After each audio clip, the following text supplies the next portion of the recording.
Captain Vijayakanth அவர் நன்றாக இருக்கும் பொழுது இருக்கிற மீடியாக்கள், கட்சிக்காரங்கள், இருக்கிற சில மனிதர்கள், கெட்ட சக்திகள் எல்லோரும் அவரை குடிகாரன், குடிகாரன் என்று அவரை ஒதுக்கி விட்டார்கள். இன்னைக்கு நல்ல மனிதன் இறந்து விட்டார். இன்னைக்கு அவரை பற்றி புரிஞ்சு கொண்டு அவர் நல்லவர் நல்லவர்னு இருக்கிற மீடியாக்கள்லாம் போட்டு அவர் ஃபோட்டோவை போட்டு அவர் வீடியோ போட்டு சம்பாதித்து கொண்டு இருக்கிறார்கள். கேப்டன் இருக்கும்போதும் அவரை வைத்து சம்பாதித்த மீடியா இன்னைக்கு அவர் இறந்த பிறகும் சம்பாதிக்கிறது. அதுதான் கேப்டன். கேப்டன் வாழ வச்சு தான் பழக்கமோ ஒழிய யாரையும் அழிச்சு பழக்கம் இல்லை. கேப்டன் உயிரை எடுத்தது மக்கள் தான். மக்களுக்கு நல்லவர்கள் யார் என்று பார்த்து ஓட்டு போட தெரியவில்லை. இந்த 2 கட்சிகள் 60 ஆண்டு காலமாக மாற்றி மாற்றி வந்துக்கிட்டு இருக்கு. என்னைக்கு இந்த 2 கட்சி ஒழியதோ அன்னைக்கு தான் தமிழ்நாடு விளங்கும். இந்த 2 கட்சியும் ஒழியாவிட்டால் தமிழ்நாடும் தமிழ்நாட்டு மக்களும் நாசமாக போய்விடுவார்கள்.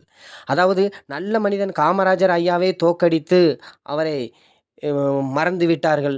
அதேபோல்தான் விஜயகாந்த் அவர்களையும் தோற்கடித்து மறந்து கொண்டிருக்கிறார்கள். தயவு செய்து தமிழ்நாட்டு மக்களே வருகிற எலெக்ஷனில் புதிய தலைவரை தேர்ந்தெடுக்கவும். நன்றி, வணக்கம்.